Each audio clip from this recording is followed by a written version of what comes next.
On vous souhaite la bienvenue à ericlatour.com. Dans quelques instants, on vous parle des journées portes ouvertes à l'École professionnelle des métiers. Mais d'abord, elle habite maintenant Saint-Sébastien. Elle a décidé de se partir en affaires dans les produits naturels.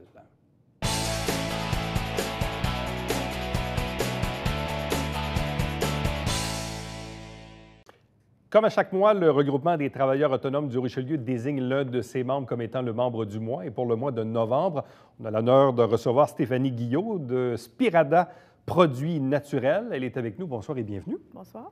Ça fait combien de temps que vous êtes dans ce domaine? Ça fait 2 ans. Et pourquoi? Je cherchais un cadeau original un cadeau de Noël original pour le professeur de mon fils. Puis j'ai un ami qui m'a amené dans une boutique de matières premières. Puis j'ai fait mon premier baume à lèvres, puis ça a été la piqûre. Ça a été la piqûre ouais. Comme ça? Oui, j'ai adoré faire ça. Là, j'ai essayé des crèmes à main, puis toutes sortes de choses faites naturellement. Puis j'ai acheté des livres, puis de fil en aiguille est venu Spirada. Bon. Parlez-nous un peu de votre parcours. Vous êtes natif de Saint-Jean-sur-Richelieu. Oui. J'ai cru comprendre dans la biographie que vous vous êtes intéressé rapidement à l'équitation, au monde des chevaux et tout ce qui vient avec. Ça venait d'où, cette passion? Bizarrement, il n'y a personne dans ma famille qui aime les chevaux, qui a une passion pour ça.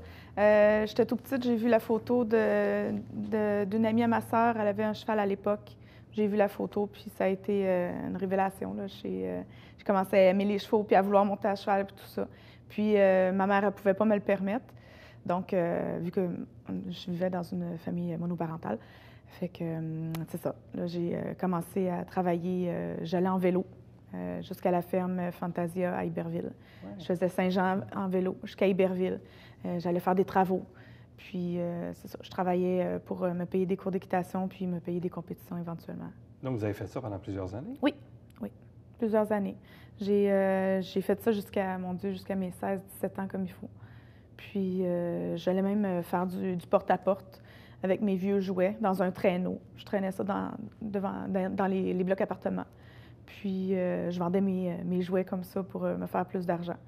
Puis, à mes 18 ans, là, j'ai acheté mon premier cheval à moi. Là, j'ai commencé à travailler une vraie job, comme qu'on peut dire, là, une vraie job pour payer mon premier cheval. Bon. Là, à ce moment-là, au sortir de l'école secondaire, vous étiez dans quel domaine? Je ne savais pas par où m'en aller. Je suis allée au cégep en accueil et intégration pour voir. J'avais pas pris de décision tant qu'à l'avenir. Puis, je savais pas exactement ce que je voulais faire non plus.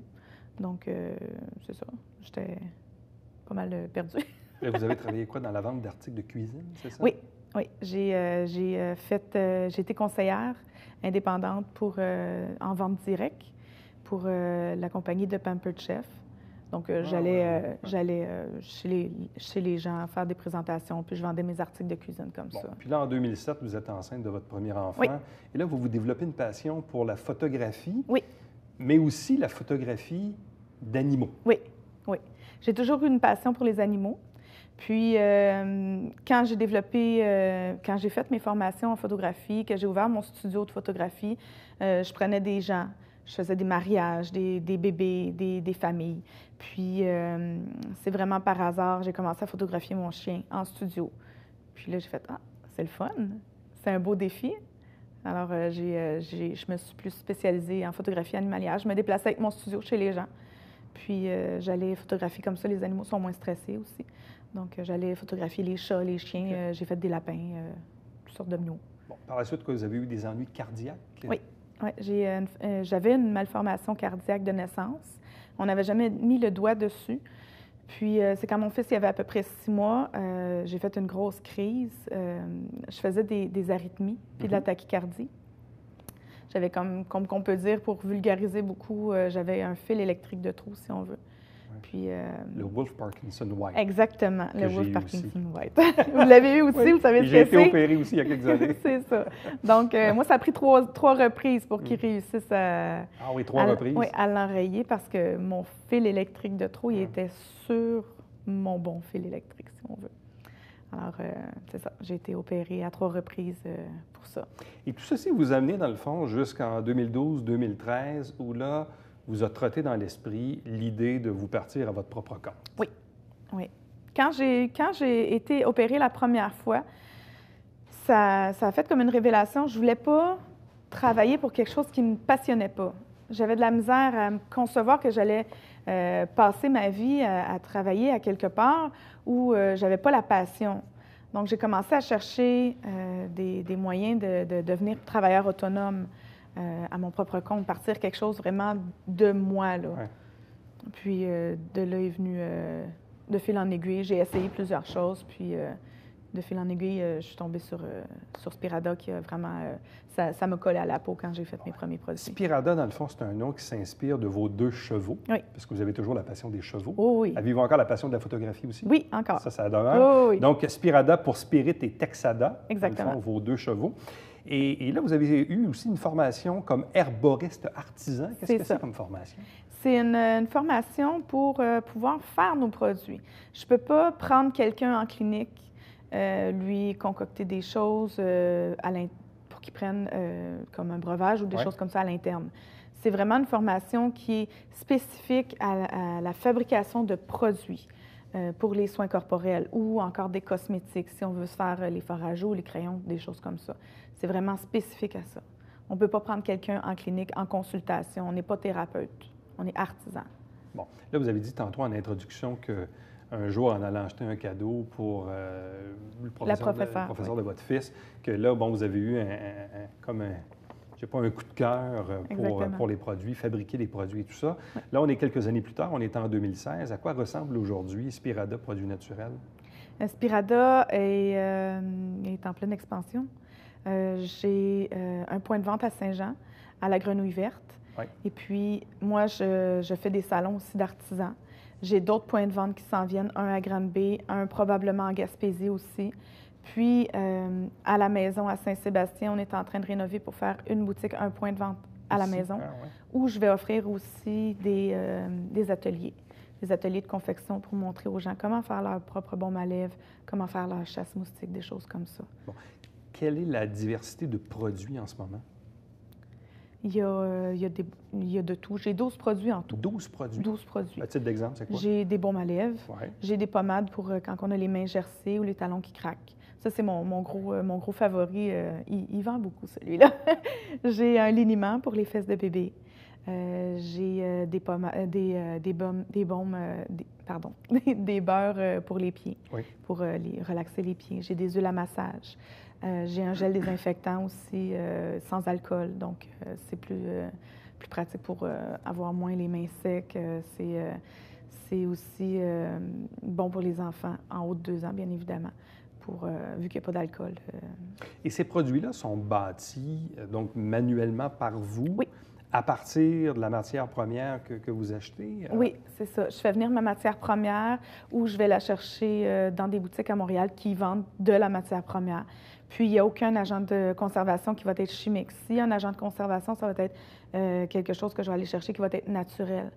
Puis, c'est ça, mes produits sont à 100% naturels et sont faits à la main. Il n'y a pas de machinerie chez nous ou quelque chose comme ça. C'est tout fait chez nous. Quel est, dans le fond, comment je dirais, mais quand une entreprise comme la vôtre est en expansion et tout ça, bon, c'est bien, mais dans quelle mesure êtes-vous capable d'être autosuffisante avec l'équipement que vous avez ou avec le temps que vous disposez pour ne pas verser éventuellement, ou peut-être que vous allez être confronté à le faire soit ajouter du personnel ou avoir peut-être une forme de robotisation pour vous aider. Donc, à quel moment on arrive à ça, là? Je pense que pour l'instant, je suis encore capable de le faire. Je pense qu'on est capable de faire quand même une grosse quantité seul. Parce que, veut pas, on multiplie nos recettes ou des choses comme ça. On peut faire une journée, on va faire telle recette, puis on va la faire en grosse quantité. Mais on peut pas... Moi, j'ai pour mon dire que je veux que ce soit le plus frais possible aussi. Donc, je le fais... Exemple, j'ai un salon qui s'en vient, je vais le faire la semaine d'avant. Parce que j'aime ça, des choses qui vont être fraîches. Même si ça dure longtemps, il n'y a pas... tu sais, la date de péremption, c'est comme 1 an, 2 ans, les produits. Mais c'est ça, je peux faire des plus grosses batches quand je vois que j'ai des événements qui s'en viennent. Et c'est quoi la matière première? C'est quoi les produits qu'on utilise pour bâtir, évidemment, ultimement, les produits que vous allez vendre? Tout dépend des recettes. J'ai beaucoup de beurre de karité, de la cire d'abeille, d'huile d'amande douce. Tout dépendant des recettes aussi, je vais aller chercher des huiles essentielles qui vont avoir les propriétés désirées pour tel ou tel produit quand je veux qu'il y ait une action spécifique. je vais aller chercher les huiles essentielles qui ont ces propriétés, les propriétés. Bon. Et visiblement, il y a une demande aujourd'hui pour ce genre de produits-là, parce qu'on en voit un peu partout, même si on voyage moindrement, on se promène dans des régions, dans des salons, et on voit des gens comme vous qui fabriquent leurs propres produits. Donc, visiblement, il y a un engouement pour ça. Oui, oui, effectivement. Il y a beaucoup de gens qui font la version, qui veulent savoir ce qu'ils mettent sur leur peau, qui ne veulent plus mettre de chimiques sur leur peau non plus, parce qu'on a des maladies, des problèmes de peau et tout ça. Donc, en retournant vers le naturel, on règle ces problèmes-là. Et commencer à travailler à son propre compte? C'est moins facile que je pensais, mais c'est très passionnant, par exemple. Pourquoi c'est moins facile? Bien, disons que moi, je pensais qu'être travailleur autonome, on pourrait avoir plus de temps pour nos enfants. Et c'est pas le cas. Mais c'est ça. Ça demande beaucoup parce qu'on fait toutes les facettes. On va aller faire la publicité, il faut qu'on fasse la production. Toutes les facettes de la compagnie, il faut qu'on les gère nous-mêmes. Donc, c'est tout autre chose, mais c'est le fun, par exemple. Ça demande beaucoup d'organisation. Oui, exactement. Oui. Mais on est son propre patron. C'est en plein ça. Ultimement, c'est les clients qui sont les patrons, là, mais... Oui, exactement, oui. Mais la conciliation travail-famille n'est pas nécessairement aussi évidente qu'on pourrait le penser. Exactement, c'est en plein ça. Ça m'a surpris un peu, disons, mais c'est pour une bonne cause. Bon, si les gens vont sur Facebook et tapent dans le champ de recherche Spirada, facilement, ils vont tomber sur votre page Facebook pour obtenir de l'information ou encore vous contacter. Puis on pourrait évidemment vous suivre dans l'avenir pour voir un peu le développement de Spirada. C'est ça. Bien, merci beaucoup. Merci. Restez avec nous puisqu'au retour, on vous parle d'une porte ouverte qui se tient le lundi 21 novembre à l'École professionnelle des métiers à Saint-Jean-sur-Richelieu.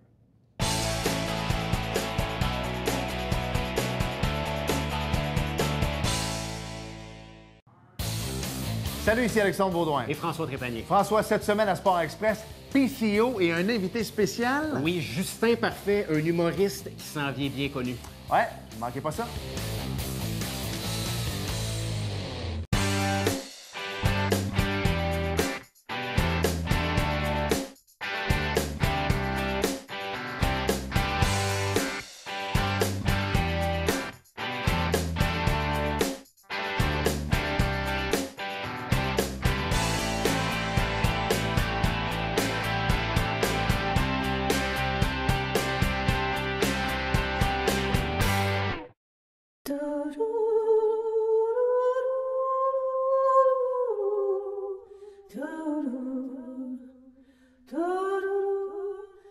Coulisses Bêta, jeudi, 19h.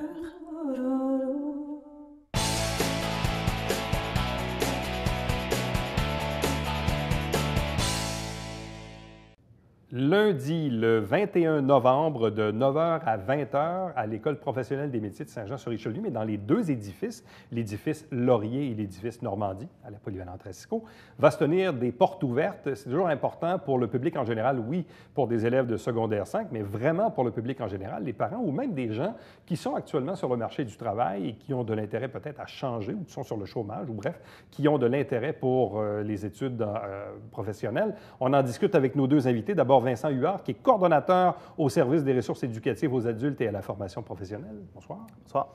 Accompagné de François Beaupré, qui est enseignant en télécom à l'École professionnelle des métiers de Saint-Jean. Bonsoir et bienvenue. Bonsoir. Bon, à chaque année, évidemment, c'est un moment important dans la vie de l'EPM, l'École professionnelle des métiers. Puis d'autant que là, bon, vous avez deux édifices, évidemment, où les gens peuvent se promener dans les deux édifices. Donc, qu'est-ce qui va se passer à l'occasion de cette journée? Donc, à l'occasion de cette journée, premièrement, on lance une invitation à la population à comprendre que c'est une porte ouverte, vous l'avez bien dit, qui s'adresse à l'ensemble donc de la population environnante. On a une collaboration très grande avec nos écoles secondaires, avec lesquelles on a une collaboration d'Audi Transport, et on invite donc nos élèves de secondaire 3, 4 et 5 à venir nous rencontrer, à venir se familiariser avec les deux édifices, justement, dont on a parlé tout à l'heure, Normandie et Laurier, et nos 23 programmes de formation professionnelle qui s'y donnent. Pour ce qui est du détail, je passerai la parole à M. François avec moi, qui l'a vécu souvent. Oui, c'est ça. Écoutez, c'est un moment vraiment privilégié parce qu'à ce moment-là, les gens sont invités à faire le tour de tous les départements. À cette occasion-là, ils vont pouvoir rencontrer les enseignants, rencontrer des élèves qui vont pouvoir leur expliquer c'est quoi les différentes formations qu'on donne, qui vont pouvoir voir les élèves dans l'action aussi. Donc, si on visite le département de mécanique, bien, il va y avoir des gens en train de travailler en mécanique. En santé, c'est pareil. Donc, ils vont voir les gens en action, on va pouvoir interagir avec les personnes qui sont là. Et c'est vraiment un moment de visiter notre école, de visiter les enseignants, les élèves, d'avoir le pouls de ce qui se passe. Puis, se familiariser avec les différents programmes. On a 23 programmes différents. On a vraiment pour tous les goûts, là. Donc, c'est une bonne façon, là, quelqu'un qui est en recherche. Et comme vous l'avez bien dit, ça s'adresse à des élèves du secondaire, mais ça s'adresse à tous les gens en général. Bien, c'est ça, c'est que vous avez, dans le fond, une clientèle assez diversifiée. Très diversifiée. Bon, si on la prend par tranche, partons de l'exemple des élèves qui actuellement sont en secondaire 3, 4, 5, qui pourraient avoir de l'intérêt. Encore là, puis je me replace, il n'y a pas tellement longtemps, j'étais là-dedans moi aussi avec mes propres enfants. Quand ton enfant a 14, 15, 16 ans, secondaire 3, 4, 5, là, tu commences à discuter avec lui et dis « Ouais, tu commences à penser à ton avenir. » Mais il est de bonheur, parce que là, tu te dis, mon jeune, il va-tu aller au cégep ou à l'université? Est-ce qu'il va, non, plutôt, finalement, se diriger vers un diplôme d'études professionnelles? C'est de bonheur, mais en même temps, il faut les aiguiller un petit peu, là. Il faut, à tout le moins, chercher un peu leur curiosité. C'est tôt, effectivement. Mais il y a différentes étapes dans le cheminement d'un adolescent vers la vie adulte, dont le choix des parcours professionnels. Et c'est tôt, mais c'est important que ça ait lieu. Pour pas qu'on se retrouve... Qu'il le sache à tout le monde. Qu'il le sache, qu'il soit informé, qu'il sache très bien qu'est-ce qu'il y a devant eux. Et en apprenant à se connaître, les adolescents apprennent qu'est-ce qu'ils veulent faire plus tard. Combien de fois on a vu des jeunes aller au cégep, exemple, et revenir? Une grande partie de la clientèle de l'École des métiers, c'est des gens qui, justement... Oui, vont au cégep, se rendent compte que, bon, c'était ce que mes parents voulaient, mais ce n'est pas nécessairement ce que moi, je voulais. Et ils font un choix de vie qui correspond à leurs intérêts suite à des rencontres et des conseils d'orientation. Et ça, c'est des services qui sont tous disponibles à la Commission scolaire d'Haute-Rivière et dans les centres. On peut rencontrer un conseiller d'orientation, apprendre à se connaître un peu et à tout le monde savoir qu'est-ce qu'on veut faire dans la vie. Ça, c'est important aussi parce que, bon, dans les écoles secondaires, il y a des conseillers d'orientation, mais à l'EPM aussi, vous avez un service d'orientation. On a un service d'orientation et les orienteurs ne vont pas juste orienter pour les programmes de l'EPM. Ils sont là pour... C'est le service qui est offert aux gens qui viennent rencontrer. Et si les recherches les mènent vers d'autres choses, les orienteurs sont là pour ça aussi, pour vraiment donner des renseignements complets aux individus. Mais c'est un service qui est offert ici même à la Commission scolaire de Haute-Rivière dans votre école. Absolument. Donc, si le programme n'est pas disponible chez vous, mais il l'est, je ne sais pas, moi, à Longueuil ou à Châteauguay ou à Granby ou à Sorel, peu importe, tout à fait. On va l'orienter au bon endroit. On ne le forcera pas à prendre des 23 programmes qu'on donne. De toute façon, ce ne serait pas éthique pour les orienteurs de faire ça de cette manière-là, donc ils ne le feront pas, effectivement. On dit 23 programmes dans 2 édifices. Oui. Dans l'édifice Laurier, ici, coin Frontenac. Quels sont les principaux programmes qui sont offerts? Bien, écoutez, les édifices, on a ce qu'on appelle les métiers, excusez l'expression, plus traditionnellement masculins à ce côté-là, si vous permettez. C'est-à-dire, on a la mécanique, on a la soudure, on a l'usinage, on a arpentage, on a dessin technique, on a électricité, télécommunications. Soudage, j'ai dit. Puis, je ne sais pas, j'espère que je n'en ai pas oublié parce que on va m'en vouloir. Mais on a ces métiers-là. Donc ça, c'est ici. Ici, à l'édifice Laurier. Ouais. Puis, du côté de Normandie, on a tout ce qui est en rapport avec la santé. Donc, on a préposé aux bénéficiaires, on va appeler infirmière auxiliaire, qu'on est habitué d'appeler comme ça aussi. On a esthétique, coiffure. On a un cours de massage aussi qui se donne là. On a secrétariat, comptabilité. On a cuisine, service de restauration. Excusez, ça en fait beaucoup à se rappeler. Épilation. Lancement d'entreprise, secrétariat, adjoint administratif. C'est un peu, quand vous parliez d'orientation, c'est un peu dans ce contexte-là aussi qu'on fait les portes ouvertes. Hein, parce que les portes ouvertes, c'est dans le but d'informer les gens, puis ils viennent ici, puis les jeunes, comme disait Vincent ici, les jeunes viennent... secondaire 3, 4, 5. Donc, 3, 4, 5, ça les met déjà dans le processus d'orientation et voir le contexte dans lequel on évolue. Mais ça peut déjà les aider à se situer. Est-ce que ça m'intéresse? Est-ce que ça m'attire? Est-ce que ça ne m'attire pas? C'est ce contexte-là. C'est même possible pour un citoyen qui n'est pas un étudiant de la commission scolaire d'appeler à la commission scolaire, de faire appel au service d'accueil et de rencontrer des conseillers d'orientation qui vont par la suite pouvoir nous dire si la suite fait partie de la commission scolaire pour le citoyen ou si c'est autre chose, il saurait être référé. Bon, là, vous avez dit tantôt, puis ça, c'est quand même important, qu'il y a une bonne partie de votre clientèle actuellement qui sont des gens qui sont allés au cégep, puis qui, après un certain temps, finalement, se sont réorientés chez vous. Ça, c'est une bonne partie de la clientèle? Écoutez, la clientèle se découpe en gros en 3 morceaux, si vous voulez. Il y a une partie qui est la clientèle qui arrive directement du secteur jeune. Ouais. Il y a une partie qui est une clientèle qui a laissé le secondaire ou qui l'a terminé, mais sans faire de suivi, qui est allé travailler un bout de temps, puis a dit « Oups, C'est des jobs qui me débouchent à rien, puis fait que je veux quelque chose, je veux un métier, fait qu'ils sont venus. Puis il y a une clientèle aussi je les appelle les rebounds du cégep, fait qu'on a une bonne partie de ça aussi. Ça dépend des programmes, là, ça se découpe différemment, dépendamment des programmes. Parce qu'on disait tantôt, bon, la porte ouverte, elle s'adresse, oui, aux jeunes du secondaire 3, 4, 5. S'adresse peut-être à de futurs rebounds du cégep, comme vous dites, là, qui sont peut-être au cégep cette année, puis qui font comme, ouais, je vais peut-être y aller aux portes ouvertes finalement. Mais il y a aussi l'autre clientèle, la personne qui vient de perdre son emploi ou beaucoup qui de n'aime plus son réorientation. emploi, qui veut se réorienter. Ça aussi, c'est une clientèle. Là. Ce qui fait qu'on a une clientèle diversifiée en âge aussi. Parce que moi, à l'intérieur d'un groupe, je peux avoir des jeunes qui sont à 17 ans, et j'en ai eu jusqu'à 63 ans dans le passé, dans ma vie 3 ans. Ça fait une couple d'années de ça. Là. Wow. Fait qu'on a une clientèle qui est diversifiée en âge. Puis des gens qui n'avaient pas rien de spécialisé. Tu sais, vous savez, la différence entre avoir un métier spécialisé et pas avoir un métier spécialisé quand tu es sur le marché du travail, c'est la différence entre demander un emploi puis offrir tes services. Ça fait toute une différence au niveau de la relation qu'on a avec les futurs employeurs. Tu sais, quand tu demandes un emploi non spécialisé, tu es à merci un peu de l'employeur. Mais quand tu as des emplois spécialisés comme ceux qu'on offre et qui sont en demande, et on le sait qu'ils sont en demande parce qu'on a des appels des employeurs. Pas plus tard qu'hier, j'ai un employeur qui m'a appelé, je ne le nommerai pas, mais c'est le plus gros en télécommunications au Canada, fait que vous pouvez deviner c'est qui m'a appelé pour dire qu'il était à la recherche de monde. Tu sais. Puis c'est vrai, puis en usinage, par exemple, on a des compagnies qui appellent, puis même qui sont toujours engagés ailleurs. Fait que nous autres, c'est ça qu'on offre aux gens, la possibilité d'avoir un C'est ça qui est bon point. surprenant. Puis même, on s'était vu début septembre parce que vous aviez 4 programmes où Ouais. vous n'arriviez pas à les remplir. Et pourtant, les 4 programmes que vous nous présentiez avaient 100 de taux de placement. Absolument. Bien, je peux même parler d'un 5e aujourd'hui, donc l'aide aux personnes en établissement de soins de santé, qui est un programme qui a démarré hier, pour lesquels on a encore de la place, qu'on accepterait encore des candidatures pour les 2 prochaines semaines.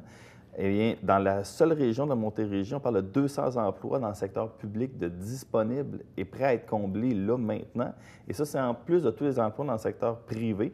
Quand on ouvre des journaux, on regarde les offres d'emploi dans je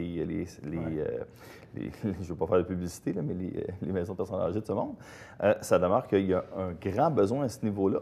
Et le marché est disponible, l'offre de formation est là.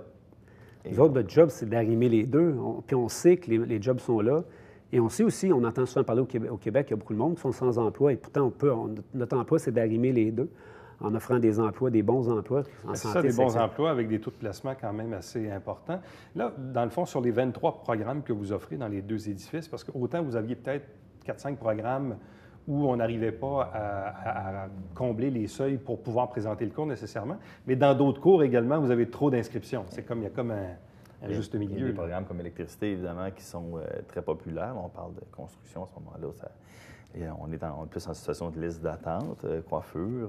Donc, il y a certains programmes mécanique automobile, généralement, ça se remplit très bien. Bien, il y a des programmes ici qui sont plus connus que d'autres. Tu sais, les gens connaissent les programmes d'électricité, les gens connaissent... Mais nous, on a des programmes que les gens ne connaissent pas. Je vous ai nommé tantôt arpentage. Programme de télécommunication, les gens connaissent moins. Fait qu'il y a des programmes que les gens ne connaissent pas non plus. Ça fait partie un peu des choses. On n'a pas les mêmes notoriétés. C'est certain que des programmes comme électricité puis coiffure, c'est des programmes que les gens connaissent plus. Puis des programmes, comme il disait, en santé, c'est pas tout le monde qui connaît les programmes de préposés aux bénéficiaires. Mais si les gens connaissaient ça, puis vous voyez ce qui se présente à eux quand ils font ces formations-là, Donc là, la beauté de la chose, c'est qu'à l'occasion donc de la porte ouverte, on le rappelle, là, c'est le 21 novembre, c'est un lundi de 9h à 20h dans les 2 édifices, Laurier et Normandie, à la Polyvalente. Dans le fond, les gens vont pouvoir discuter avec les enseignants des programmes, mais aussi avec les élèves Absolument. qui seront sur place, qui vont pouvoir un peu leur expliquer. Est-ce que vous avez été en mesure dans le passé de mesurer les impacts de la journée porte ouverte? Est-ce que vous le voyez dans les jours ou les semaines qui suivent, ou même dans les mois, moi, finalement, je me suis inscrit parce que je suis venu à la porte ouverte, puis j'avais vu telle affaire, je voulais faire ça, puis finalement, j'ai décidé de faire ça. Je ne sais pas, avez-vous un impact mesurable de l'activité? Oui, mais pas dans le micro, là, tant que ça, de détails, mais 1/3 de nos inscriptions proviennent de l'information des conseillers en orientation. 1/3 de ça, c'est quand même... On parle, grosso modo, par année, c'est à peu près 1000 personnes aller in and out, là, qui vont fréquenter l'École professionnelle des métiers. Donc, 1/3 va provenir de nos conseillers en orientation. Donc, des activités de ce type-là. On a 1/3 qui vient du bouche-à-oreille, carrément, et un autre tiers qui vient des sites web, Internet, ces choses-là, qui est une portion qu'on va bonifier d'ailleurs. On invite les gens à aller voir notre nouveau site web bientôt en ligne. Et en passant, l'école professionnelle... EPMinfo.ca. Oui. pminfo.ca, qui donc fait peau neuve au niveau Internet cette semaine, justement. Et ce qui est intéressant de noter, le PM, porte ouverte, venez nous voir. Oui, des fois, Betty m'est connu. L'année prochaine, ça fait 70 ans qu'on est à Saint-Jean-sur-Richelieu. Quand même. C'est une Quand institution. même, dans la première année, il y avait des services aux entreprises qui se donnaient chez Seigneur, à la Seigneur.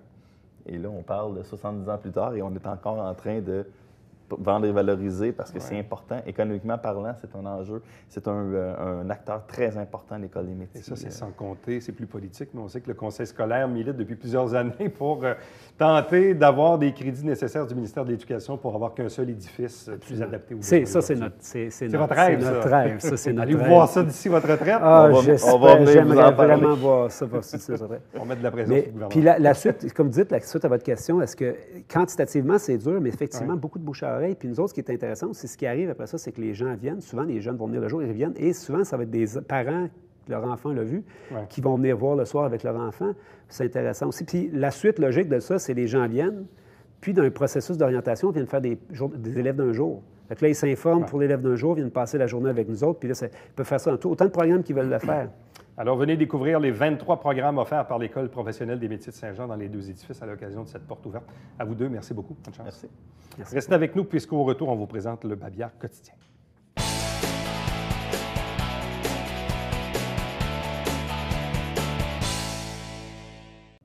Le samedi 12 novembre au matin, chez Pacini, conférence sur les échanges entre parents. Pour obtenir les renseignements, vous avez l'adresse Internet au bas de l'écran.